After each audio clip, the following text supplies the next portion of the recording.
సహజంగా గెలుస్తామని ఆశించాం, కొంత నిరుత్సాహపడతాం డెఫినెట్గా ఓటమి పాలైనప్పుడు, కానీ నిరాశ లేదు, అది నేను చెప్పేది. బ్రదర్, మేము ఎన్నికల కమిషన్ దగ్గర పోయాము, స్పష్టంగా వారి ముందు ఆధారాలతో సహా పెట్టాము. డబుల్ ఓట్లు ఎన్ని ఉన్నాయి, ఎంతమందికి ఎన్నెన్ని ఓట్లు ఉన్నాయి, చివరికి అభ్యర్థి కాంగ్రెస్ అభ్యర్థి యొక్క సొంత తమ్ముడు ఆయనకే 3 ఓట్లు ఉన్నాయన్నది కూడా ఆధారాలతో సహా ఇచ్చాము. ఇక మీరు అడగాల్సింది ప్రశ్న ఎలక్షన్ కమిషన్ని, మమ్మల్ని కాదు. ఎందుకంటే వాళ్ళు చేయాల్సిన పని వాళ్ళు చేయకపోతే మీరు మమ్మల్ని అడిగితే మేము ప్రధాన ప్రతిపక్షంగా పోటీ చేశాము, వ్యవస్థలో ఉన్న లోపాలు ఎత్తి చూపాము, జరుగుతున్న అన్యాయాల అరాచకాలు మా అభ్యర్థి, చివరికి దొంగ ఓట్లు వేస్తున్నారని మా అభ్యర్థి పోలింగ్ రోజు కూడా పోరాడారు. మీరు చూశారు మీ కళ్ళ ముందు మొత్తం కాంగ్రెస్ వాళ్ళు గుంపులుగా 1000 మంది ఒక దగ్గర చేరి దొంగ ఓట్లు వేస్తుంటే మా అభ్యర్థి పట్టించారు. మరి పోలీసు వాళ్ళు ఏం చేస్తున్నారు, ఎలక్షన్ కమిషన్ ఏం చేస్తున్నది, ఇవన్నీగా అందుకే అంటున్నా చర్చ జరగాల్సిందే. ఏ రకంగా అధికార యంత్రాంగం పనిచేసింది, ఏ రకంగా ఎలక్షన్ కమిషన్ పనిచేసింది, ఇవన్నీ మీ ముందున్నాయి. సరే, ఇప్పుడు నేను ఓటమికి నేను సాకులు వెతకట్లేదు, నేను వాస్తవాలు మీ ముందు పెడుతున్నాను. ఎలక్షన్ ముందు పెట్టాను, ఎలక్షన్ తర్వాత చెప్తున్నాను.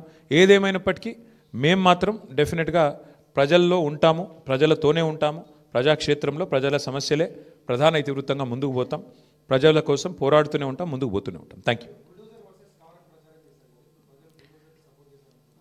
మరి ఇప్పుడు అల్టిమేట్గా ఎలక్షన్ ఫలితం వచ్చిన తర్వాత ఏం జరగబోతుంది, రేపు ఏమేం జరగబోతుంది, ఇంకా 3 ఏళ్ళు ప్రభుత్వం ఉంటుంది అంటున్నారు.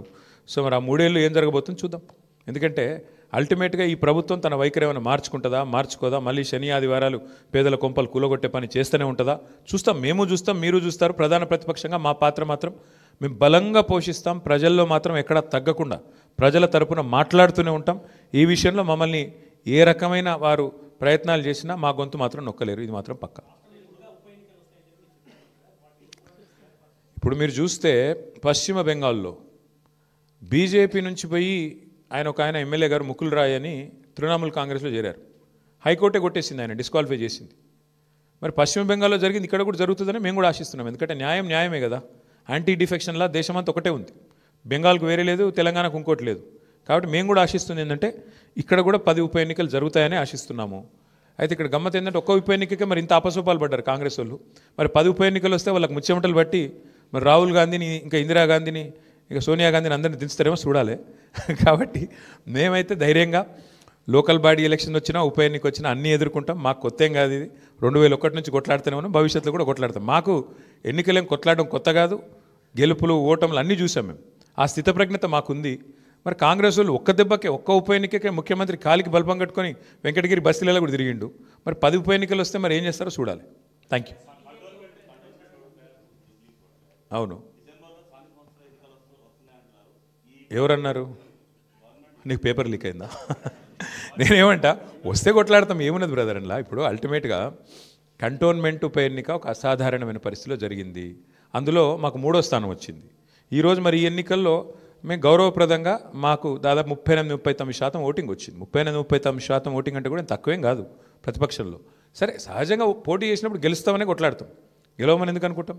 సరే, జరిగింది ఏందో మీరు చూసిండ్రు కదా, ఇప్పుడు మీ మీడియాలో చూపెట్టిరు, నేను చెప్పుడు కాదు కదా. ఎన్నికల రోజు ఎట్లా విచ్చలవిడిగా ఏమేం చేసిరో మీరు చూసిండ్రు, ఎన్నికల కమిషన్ ఎంత అట్రఫ్లాప్ అయిందో మీరు చూసిండ్రు, ప్రజాస్వామ్యాన్ని ఎట్లా అడ్డంగా తుంగలో దొక్కిరో మీరు చూసిండ్రు. కానీ ఇవేవి మా ఓటమి కారణమని నేను చెప్తలేను, ఇవన్నీ జరిగినాయని చెప్తున్నాను అంతే.